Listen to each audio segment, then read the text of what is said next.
Hello dear students, welcome to Phychem academy. शुरू करते हैं अपना topic relation between current and drift velocity. इसके पहले आप लोगों ने ड्रिफ्ट वेलोसिटी के बारे में पढ़ लिया, करंट पढ़ लिया, करंट डेंसिटी पढ़ लिया, ओम्स लॉ पढ़ लिया, रेजिस्टेंस पढ़ लिया, रेजिस्टिविटी पढ़ लिया, कंडक्टिविटी पढ़ लिया, कंडक्टेंस पढ़ लिया, सब कुछ पढ़ लिया। उसके बाद अब अगला टॉपिक आता है relation between current and drift velocity. इसमें देखो क्या क्या करते हैं। जैसे सपोज दैट मान लो, अच्छा रिलेशन करंट है तो करंट के लिए वायर चाहिए कि नहीं चाहिए, वायर चाहिए कि नहीं चाहिए, और ड्रिफ्ट वेलोसिटी के लिए फ्री इलेक्ट्रॉन।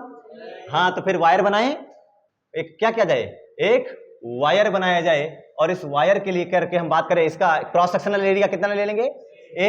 लेंथ क्या ले सके, क्या ली जा सकती है, एल ले सकते हैं, लेंथ एल ले सकते हैं ना। अरे इतना तो लेंथ आप सबको पता ही है कि हाँ, cross sectional area A, length L. और आपने यहां मान लो कोई बैटरी वगैरह कनेक्ट करी तो इलेक्ट्रिक फील्ड लगी प्लस, और ये माइनस, क्या इधर हो गया इलेक्ट्रिक फील्ड, इलेक्ट्रिक फील्ड इधर। तो बताओ वीडी किधर, राइट या लेफ्ट। वीडी अगर मैं ई माइनस लूं तो फ्री ई माइनस, तो क्या लेफ्ट की तरफ ही भागेगा, in the opposite direction of electric field. अरे negative charge flows from lower potential to higher potential, तो ये तो नेगेटिव, मैंने पॉजिटिव बनाया तो राइट को भागेगा, नेगेटिव बनाया तो लेफ्ट को भागेगा। ये हो गया इसका क्या चीज, वीडी। तो अच्छा, क्या फ्री चार्ज चला कि नहीं चला, और अगर चार्ज चला तो क्या मिलेगी, करंट। तो वीडी की वजह से आपको क्या मिल रही है, करंट। और यही वीडी को हमें जानना है कि वीडी और करंट में क्या रिलेशन है। क्लियर हो गया। क्यों हम ये पढ़ने चल रहे हैं, क्योंकि हमें पता है कि अगर ये चार्ज शिफ्ट करेगा, इलेक्ट्रिक फील्ड लगाओगे तो चार्ज शिफ्ट करेगा। और ये पोटेंशियल आपने मान लो लगा रखा है V, potential difference V apply कर रखा है। तो यहां से जो सबसे पहला फार्मूला आप लोग सब जानते हैं इन सब के बारे में। अच्छा, इनकी इनिशियल वेलोसिटी क्या थी फ्री इलेक्ट्रॉन्स की, जब ये रूम टेम्परेचर 27 डिग्री सेल्सियस पर थे, 0। ये याद है ना सबको, इस चीज को याद रखना है भाई। अब अगर मैं आपसे कहूं, ये तो वीडी जान ही रहे हो, लेकर के चलते हैं इसको, यहां से मान लेते हैं, शुरू करते हैं ये अपना सिलसिला, ठीक है, चलने का x1 से। और ये समय है t1, और t1 इक्वल टू, जहां से आपने ऑब्जर्व करना शुरू किया वो t1 इक्वल टू 0 होता है। और ये खिसक खिसक के आगे, समझो ध्यान से, पॉजिट्रॉन को मान लो, किसको मान लिया जाए, तो आगे जाएगा कि पीछे जाएगा, आगे जाएगा। पॉजिट्रॉन पे इलेक्ट्रिक फील्ड की डायरेक्शन में धक्का लगा और x2 पोजीशन पर पहुंच गए आफ्टर टाइम t2। और T2 इक्वल टू कितना, T, डेल्टा T क्लियर है, T2 minus T1 equal to T। इतने T समय में, T टाइम में यहां से यहां तक पहुंच गए सारे आपके चार्जेस, ठीक है। अब इसके लिए एक, सबको पहले से बताया था, इसके लिए एक क्वांटिटी डिफाइन करी जाती है जिसे कहा जाता है स्मॉल n। और ये स्मॉल n क्या बताती है, number of free charge carriers, मुक्त आवेश वाहकों की संख्या, number of free charge carriers, मुक्त आवेश वाहकों की संख्या, अपॉन वॉल्यूम, प्रति एकांक आयतन में कितने आवेश वाहक रखे हुए हैं, उसको क्या कहा गया, स्मॉल n। यहां की पूरी थ्योरी क्लियर है ना, यहां की पूरी थ्योरी क्लियर है। अब उसके बाद क्या आता है, स्मॉल n। स्मॉल n क्या चीज है, number of free charge carriers per unit, प्रति एकांक आयतन में कितना आवेश वाहक उपस्थित है उसे कहा जाता है स्मॉल n। जैसे प्रति एकांक आयतन में कितना आवेश होता है उसे आप लोग कहते हो, याद करो, रो, और रो इक्वल टू लिखते हो क्यू अपॉन वी। तो क्यू बराबर आप लिख देते हो रो इंटू वी, ऐसा करते हो नहीं करते हो, रो इंटू वी। ऐसे ही आपने पढ़ रखा है sigma equal to Q upon A, और जब क्यू कैलकुलेट करने की बारी आई तो सिग्मा ए लिख दिया। लेमडा इक्वल टू पढ़ा क्यू अपॉन एल, और जब क्यू कैलकुलेट करने की बारी आई कितने आवेश हैं तो आपने कहा लेमडा इंटू एल। हमें इसमें चार्ज पता है क्या कितने हैं, नहीं पता, इसलिए उसकी जरूरत पड़ी। जब चार्ज ना पता हो तो चार्ज डेंसिटी ले लो, एज्यूम कर लो, क्योंकि चार्ज डेंसिटी कांस्टेंट रहने वाली चीज है, लेमडा सिग्मा और ये सब तो कांस्टेंट रहने वाली चीज है। तो आप उसकी तरफ जाओ ना, n को ले लो, कंसीडर किया हमने n, और ये मान लिया कि इसमें n number of charge carriers कितने हैं, n पर यूनिट वॉल्यूम में n चार्ज कैरियर्स हैं। अब इनको लेकर के चलते हैं, x1 से x2 तक गए। अब वो चार्ज कैरियर्स कहां से कहां तक पहुंचे हैं, x1 से x2, कितने समय में, सबको पता है वेलोसिटी, कितनी वेलोसिटी चल रहे हैं, वेग पता है सबको, वेग कितना है vd, टाइम कितना ले रहे हैं, मतलब x1 से x2 में टाइम कितना लगा, x1 से x2 में टाइम, समय कितना है, वो तो t है, जिसे डेल्टा t लिख रहे हो।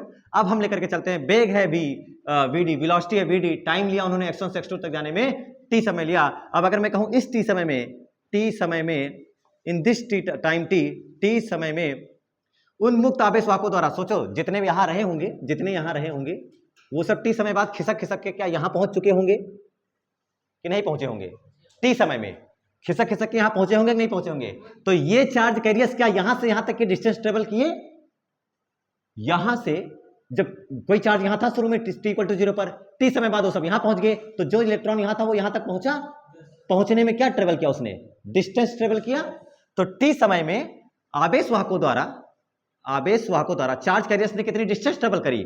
आवेश वाहकों द्वारा तय दूरी कितनी हो जाएगा? दूरी इक्वल टू क्या? डिस्टेंस इक्वल टू होता है क्या? Speed into time. तो चाल गुणे समय हो जाएगा। चाल कितनी, किस चाल से चल रहा है?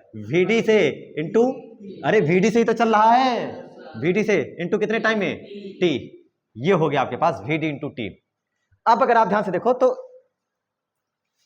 t समय 0 पर यहां थे सारे चार्ज, और जब t2 हुआ तो यहां आए। क्या जब ये यहां उठ के आए तो उसके पीछे पीछे यहां वाले यहां आए होंगे कि नहीं आए होंगे? सोचो। अच्छा, ये वाले यहां पर आए तो जो यहां वाले थे वो आगे निकल गए, तो यहां ये कांस्टेंट रहा या चेंज रहा? कांस्टेंट रहा। क्या ये हमेशा पैक्ड रहा, भरा रहा? हाँ, ये हमेशा भरा रहा। तो सोचो, जो ये आए यहां पर थे वो यहां पर पहुंचे, तो यहां वाले सब आगे चले गए। लेकिन कुल मिलाकर अगर आप ध्यान दो, कोई टी समय में क्या ये इतना जो वॉल्यूम है क्या वो पैक्ड है कि नहीं पैक्ड है पूरा? इसमें फ्री चार्ज कैरियर्स पूरे भरे हैं या इस पट्टी में है? क्या पूरा x1 से x2 तक, क्या इतनी डिस्टेंस जो आपने निकाली है vd इंटू टी, क्या इस पूरे डिस्टेंस में चार्ज कैरियर्स भरे हैं कि नहीं भरे हैं? भरे हैं, चार्ज कैरियर्स भरे हैं। तो बताइए, चार्ज कैरियर्स अगर भरे हैं तो आप x1 से x2 तक का वॉल्यूम बता दीजिए, उसके बाद नंबर ऑफ चार्ज कैरियर्स भी बता देंगे। बताइए, x1 से x2 तक का आयतन, x1 से x2 का आयतन, volume of x1 to x2 कितना होगा? दोस्तों, आयतन बताने के लिए आप क्या करते हो? आयतन बताने के लिए एक मैं आपके लिए एग्जांपल लेकर के चलता हूं, ध्यान से देखो। ये आपके, ये है हाइट h, ये है रेडियस r। बोलो इसका रेडियस कितना होता है?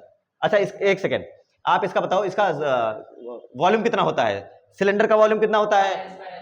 पाई आर स्क्वायर h। अच्छा, ध्यान से देखो, अगर आपने डायरेक्ट बताया पाई आर स्क्वायर h, मैं दूसरे तरीके से बताने की कोशिश करता हूं। ये ध्यान से देखो, ये क्या चीज है? सर्कल है।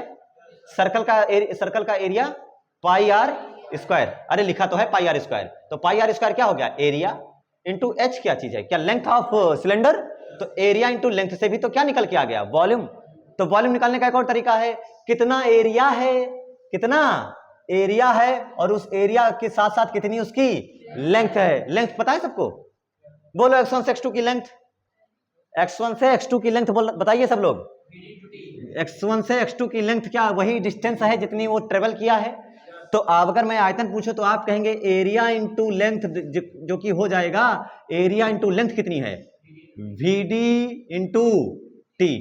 ये हो जाएगा area into vd into T. अब आपको टोटल वॉल्यूम पता चल चुका है। अब अगर मैं आपसे कहूं, क्वेश्चन पूछा जाए कि बताइए इस वॉल्यूम में कितने चार्ज कैरियर्स हैं? इस आयतन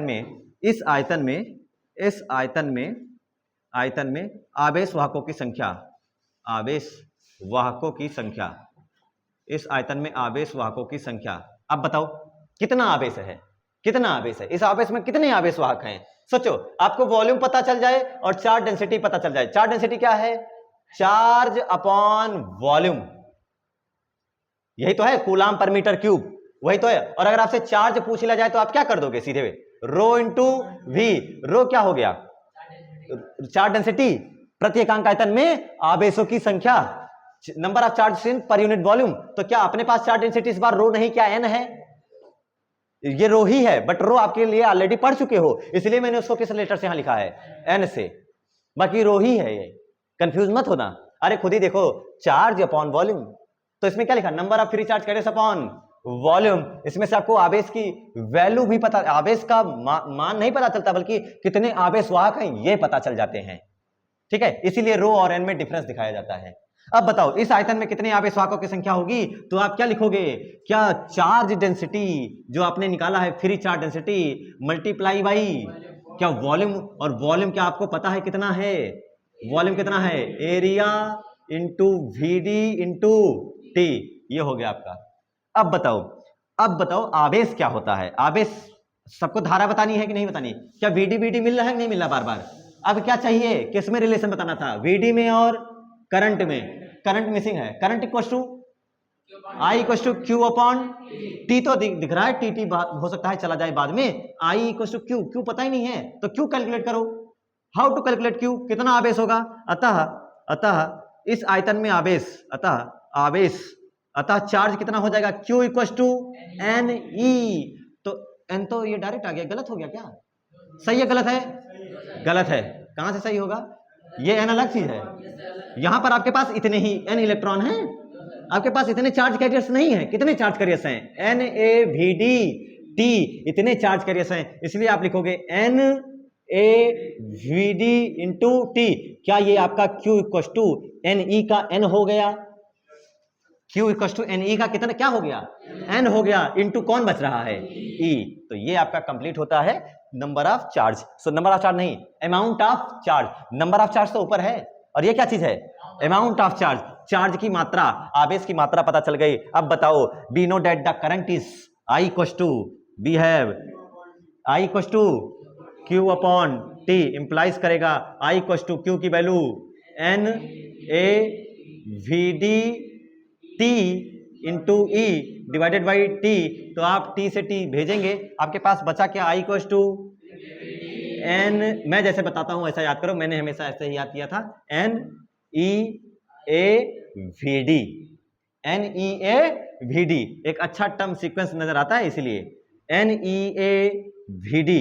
अब क्या ध्यान देना है इसमें, फार्मूले में कई बार आपको क्या करते हैं, अच्छा इसमें जो मैंने आपको पढ़ाया इसमें ध्यान से देखो, मैंने धक्का उधर लगवाया है, in the direction of field, उससे फिलहाल लेना देना नहीं है। अब क्योंकि कई कई बुक में कभी कभी ऐसा लिखा होता है, यही फार्मूला निगेटिव करके लिखा मिलता है।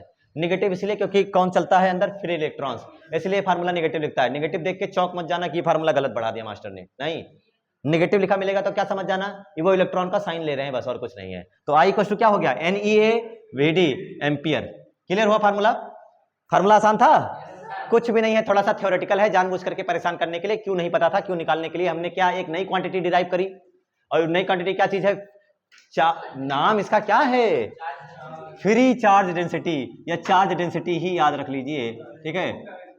चार्ज कैरियर्स डेंसिटी, मुक्त आवेश घनत्व, फ्री चार्ज डेंसिटी, मुक्त आवेश घनत्व। This N implies that. अभी रुको, एक चीज थोड़ा सा इसका और टॉपिक बचा हुआ है, वो भी कंप्लीट कर लेते हैं। सबको पता है करंट और जे में relation. What is J? What is J? What is J? J is current density, धारा घनत्व होता है। तो अगर हमें आई पता है तो हम आई किसके टर्म में है? क्या ए के टर्म में है कि नहीं है? है। तो अगर हमें जे पता है, जे इक्वल टू क्या होता है? But we know that current density J equal to I upon A. I की वैल्यू पता है N E A V D upon A है, तो ए लगाओ। क्या ए से ए और चला गया? बताओ जे का फार्मूला और क्या है आपके पास? जे इक्वल टू, अभी तक जे इक्वल टू आई अपॉन ए ही याद किया था हम लोगों ने, लेकिन आज एक और फार्मूला हमें पढ़ा है, एन ई वी डी। अगर ए लगाओगे तो करंट आ जाएगा, ए लगाओगे तो क्या आ जाएगा? करंट। तो केवल क्या याद रखें? N E V D. This is the formula of current density, unit ampere per metre square. Clear है? Note down. चलिए अगला टॉपिक है derivation of Ohm's law with the help of on the basis of drift velocity. अनुगमन वेग के आधार पे ओम के नियम की सत्यापना। जो फार्मूला, जो फिगर पिछली बार बनाया गया था, सेम फिगर इस बार भी बना लेते हैं। हमने कोई वायर ले लिया वायर, कुछ थ्योरी दिमाग में छपते हुए। क्या कहा कि लेंथ कितनी है? अरे लेंथ कितनी है? Cross sectional area, electric field बिना पोटेंशियल के, पोटेंशियल बैटरी लगाओ, हाइयर पोटेंशियल, लोअर पोटेंशियल। तो पोटेंशियल डिफरेंस कितना लगाया है आपने? Delta we. मैं वी लिख रहा हूं ताकि आप कंफ्यूज मत हो। Our potential difference is V, this is not potential, this is potential difference across the wire. और ये प्लस और ये माइनस इलेक्ट्रिक फील्ड ऐसे। क्लियर हो गया सबको? अंदर कौन बैठा? Free electrons. राइट भागेगा लेफ्ट भागेगा? लेफ्ट। क्यों लेफ्ट भागेगा भाई? नेगेटिव है, और नेगेटिव चार्ज की क्या खास बात है? वो भागते हैं लोअर पोटेंशियल से हायर। हायर से लोअर कौन भागता है? हायर से लोअर पॉजिट्रॉन या पॉजिटिव चार्ज, वो भागते हैं हायर से लोअर। बट हमने तो सर फ्री इलेक्ट्रॉन्स की जिंदगी पढ़ के रखी है, तो इसलिए हमारे पास ये फ्री इलेक्ट्रॉन्स भागेंगे किस वेलोसिटी से? एक्स, वाई या सी? Light speed. क्या वीडी से भागेंगे? अरे अबे तुम लाइट स्पीड से भगाओ तो वीडी से भागेंगे। ये सारे कॉन्सेप्ट क्लियर हैं?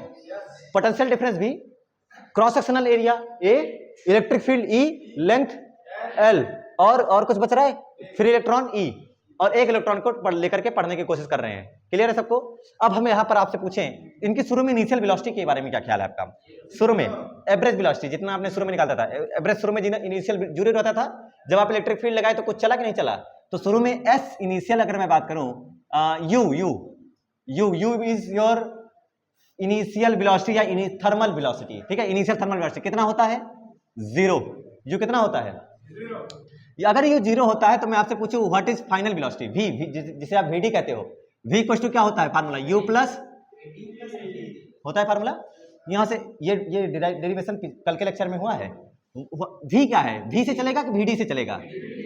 तो आपका अगला हो जाएगा वी के प्लेस पर वीडी इक्वल टू यू के जगह पर प्लस ए की जगह पर क्या ए की जगह पर आएगा Q E upon M, but for one electron क्या ई अपॉन एम, ये पढ़ा हम लोगों ने, ई अपॉन एम। कहीं जगह यहाँ माइनस लगता है, रीजन क्या है इसका? माइनस क्या होता है? इलेक्ट्रॉन का साइन या इलेक्ट्रॉन वीडी की अपोजिट डायरेक्शन, वीडी इधर भाग रहा है और क्या ई उधर जा रहा है। Very good. टी टाउ शांति काल है ना, relaxation time. What is the formula V D here? V D equals to, देखो जिसका नाम लिया है मैंने पहले उसी को लिखा यहां पर, V D equals to E upon M tau. क्या वीडी क्लियर हो चुका है इस फार्मूले में? जो बोला था हमने वो क्लियर कर दिया अनुगमन वेग के आधार पे, on the basis of drift velocity, वो मैंने पहले ही डिराइव कर दिया कि सर वीडी का फार्मूला ये आएगा। क्लियर है सबको? What is VD upon E? VD upon E को क्या कहते हो? मोबिलिटी, गतिशीलता। याद आया? मोबिलिटी कहा जाता है। V D upon E is known as mu. चलो ठीक है, यहां तक क्लियर हुआ। अब बताओ वहां पर कितना इलेक्ट्रिक फील्ड लगाया है सब लोगों ने? आगे चलते हैं हम लोग। ई इक्वल टू कितना लगाया? वी एल की वी वाई एल की E into L? Electric field मैंने पूछा है। इलेक्ट्रिक फील्ड याद है? ये इलेक्ट्रिक फील्ड कितना लगा रखा है? इलेक्ट्रिक फील्ड लगा रखा है आपने वी बाई एल, ये लगा रखा है। अच्छा ठीक है, इलेक्ट्रिक फील्ड लगा रखा, वी मिल गया, V upon I equal to R, V मिल गया। आई मिला? आई मिला क्या? आई कैसे निकालोगे? क्यू अपान टी निकालोगे? क्यू अपान टी निकालोगे, या फिर वीडी पता है तो आई इक्वल टू वीडी पता है, आई इक्वल टू एन ई ए, क्योंकि ये पता है, ई पता है कि नहीं पता? तो अगर वीडी भी पता है, हमें क्यू ना क्यू पता ना टी पता, तो कौन सा फार्मूला है? क्यू अपान टी की यानी ये V D, second formula of current. तो अब यहां पर आई को लेकर आ जाए, क्योंकि खुद सोचो, क्योंकि ओम का नियम लाना है तो क्या V upon I equal to constant लाना है, और वो कांस्टेंट क्या आर होगा। टारगेट पता है सबको? इनिशियल हमें स्टार्टिंग पता है और क्या एंडिंग भी पता है। तो जब दोनों चीजें पता है तो दिमाग में भी तो ले आए हम इलेक्ट्रिक फील्ड लगा के, लेकिन क्या चीज बच रही है? I. What is I? What is I? I equal to N E A V D. तो इसमें एन तो ठीक है, ई ए वी डी पता है? वीडी पता है? कितना है VD? N E A into V D plus place पर E upon M tau. Clear हुआ सबको? तो आई इक्वल टू क्या हो जाएगा? एन ई स्क्वायर, समझ आ रहा है? N E square A E upon M into tau, V upon I लाना है। आई मिल गया, वी कैसे आएगा आप लोग बता सकते हो क्या? कहां से? क्या इलेक्ट्रिक फील्ड? इलेक्ट्रिक फील्ड नजर आ, उसमें तो कहीं इलेक्ट्रिक फील्ड है नहीं ना, तो इलेक्ट्रिक फील्ड को हटाया जाए। इलेक्ट्रिक फील्ड हटाने के लिए फार्मूला है वी वाई एल। तो सोचो अगर मैं वी वाई एल यहाँ ई के जहां पर क्या ले सकते हैं? आई इक्वल टू हो जाएगा एन ई स्क्वायर, टाउ आगे कर लेता हूं मैं, टाउ ए इंटू अपॉन एम, और ई की प्लेस पर रखा गया वी बाई एल। कोई दिक्कत? फार्मूला आई अपान भी होता है, वी अपान आई। तो आई इधर भेजा जाए और एम एल कहां जाएगा? इधर आएगा, और N E square tau A. Clear है ये चीज? तो अगर मैं इसको और आगे लिखने की कोशिश करूं तो आप लिखोगे वी अपॉन, हाँ ऐसे भी कर सकते हो आपकी, ठीक है, वी को इधर भेज दो, बाद में पलट दो, बात वही होगा ना, वी को इधर। चलो जो आप कहो, मेरा क्या वीडियो लंबी बनेगी, बच्चे टाइम वाच देंगे मुझे, वाच टाइम। आई और नीचे कौन जाएगा? वी इक्वल टू क्या बनेगा? सेम रहने वाला है, N E square tau A upon M L, पलट दो, V upon I equal to M L upon N E square tau A. Clear है? अब ध्यान से देखो, जो आपने वायर ले ली, ये वायर लिया, ये इस वायर का क्या चीज? इस वायर में M is mass of wire, mass of electron. हाँ जानते तो हो, मास ऑफ वायर नहीं है कि किलो की तार लगाया। एल एल अच्छा एम एम क्या बताया, कांस्टेंट होगा वेरिएबल होगा, तार मैंने तार दे दिया आपको, लेंथ कांस्टेंट रहेगी variable, N number of free charge carriers present in per unit volume constant या बदलता रहेगा constant, E charge on electron, एक इलेक्ट्रॉन पे आवेश 1.6 × 10⁻⁻19 कूलम, टाउ रिलैक्सेशन टाइम, कुछ भी नहीं कर रहे हो, एक बार लगा दिया जो बैटरी, क्योंकि पोटेंशियल चेंज नहीं कर रहे, टाउ एरिया जो आपने ले रखा है, सारी चीजें कांस्टेंट नहीं लग रही है for this given wire, physical state remains constant, आपको नहीं लग रहा है, सारी भौतिक अवस्था में क्या क्या आ रहा है, लेंथ आ रहा है और एरिया जो बाहर से देखने में लग रहा है, टेम्परेचर चेंज नहीं करे तो टाउ चेंज नहीं हो रहा, तो इसका मतलब यह है कि ये सारी चीजें ओवरऑल क्या होने वाली हैं, अरे कांस्टेंट है ही, इसलिए आपने लिखा कि सर V/I = कांस्टेंट, और ये कांस्टेंट ही क्या चीज है, आर, तो क्या प्रूफ हुआ ओम्स लॉ, नहीं प्रूफ हुआ, प्रूफ ही नहीं हुआ क्या, तो फिर बताओ प्रूफ हुआ, लेकिन प्रूफ हुआ तो हमें आर की जगह पर मिला कौन, mL/ne² टाउ ए। अब बात करते हैं इसके बारे में, m mass of electron, n number of free charge carriers in per unit volume, e is the charge on electron, tau is the relaxation time, r किस पे डिपेंड करेगा, मास ऑफ इलेक्ट्रॉन पे, r free charge carrier density पर, electron की उस पर charge पर, tau पर, लेंथ पर, लेंथ पर करेगा, कम ज्यादा करोगे तो क्या चेंज होगा, एरिया, तो क्या इस तार के लिए, इस रेजिस्टेंस के लिए क्या ये भी कांस्टेंट होने वाला है कि ये भी बदलेगा, ये कांस्टेंट है कि बदलेगा, ये भी इस रेजिस्टेंस के लिए ये भी क्या चीज होने वाला है, कांस्टेंट होने वाला है, तो अगर मैं कहूं अगर ये भी कांस्टेंट होगा तो आर प्रोपोर्शनल क्या L/A होगा कि नहीं होगा, और आर हटाओगे तो क्या कांस्टेंट रो आया था, तो आपको नहीं लग रहा है कि रो की जगह पर कौन बैठा है, m/ne² टाउ, तो यहां पर तो आर प्रोपोर्शनल क्या लिखा मैंने, L/A, अरे लिख सकते हैं नहीं लिख सकते हैं, इस फार्मूले को और आगे एक्सटेंड करा जाए तो R = क्या हो जाएगा, रो L/A। बताओ ये m बाहर का गुण है अंदर का, बाहर का कि अंदर का, m mass of electron, n free charge carrier density अंदर बैठी है, E charge on electron, tau अंदर का रिलैक्सेशन टाइम, क्या ये अंदर की प्रॉपर्टी है, क्या ये मटेरियल की प्रॉपर्टी है, किसकी, लेंथ और एरिया को आप बाहर से कम ज्यादा कर सकते हो, लेकिन इसको जो वायर दे दिया गया क्या उसके लिए कांस्टेंट रहने वाला है, जो एक मटेरियल दे दिया, लोहा दे दिया तो लोहे के लिए सारी चीजें कांस्टेंट रहेंगी, चांदी दे दिया आपको, सिल्वर दे दिया तो ये सब कांस्टेंट रहने वाली है, तो रो को लेना देना किससे नहीं है, डायमेंशंस ऑफ वायर्स, वायर की विमाओं से कोई लेना देना है तो किससे, material, property of material, types of material, तो R = रो L/A, यहां से R प्रोपोर्शनल L/A, इसको हटा दो, कोई काम का नहीं है, जहां से आप क्या लिख सकते हो, रो इक्वल टू क्या आया, where rho equal to m/ne² tau, तो ये इंप्लाइज करता है कि इसको L और A से लेना देना नहीं है, डजंट डिपेंड्स किस पे डिपेंड नहीं करता, ये डिपेंड्स किस पे डिपेंड नहीं करता, क्या L और A पर, L और A क्या इसके लंबाई और चौड़ाई है, डायमेंशंस है नहीं, अरे x axis y axis 2D doesn't depends on dimensions पे डिपेंड नहीं करता, डायमेंशंस ऑफ वायर, तो किस पे डिपेंड करता है,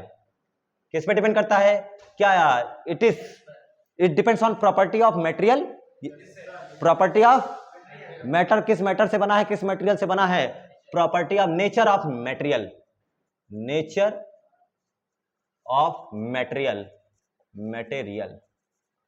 ठीक है, किस पे डिपेंड करता है, डिपेंड्स ऑन, ये डिपेंड करता है पदार्थ की प्रकृति पर डिपेंड करता है, m/ne² tau, since this is proof of Ohm's law, ठीक है, तो इस पे अभी थोड़ी बहुत PhD बाकी है जो कि हम करेंगे कल के लेक्चर्स में, तब तक के लिए नोट्स बनाते रहिए, रिवीजन करते रहिए, कहीं कोई टॉपिक आए तो जरूर पूछिएगा कमेंट में, और बाकी लाइक कीजिए, शेयर कीजिए, सब्सक्राइब कीजिए, नोट्स बनता रहे, रिवीजन होता रहे, ठीक है, लाइक और शेयर माफ है लेकिन सब्सक्राइब माफ नहीं है, करो चुपचाप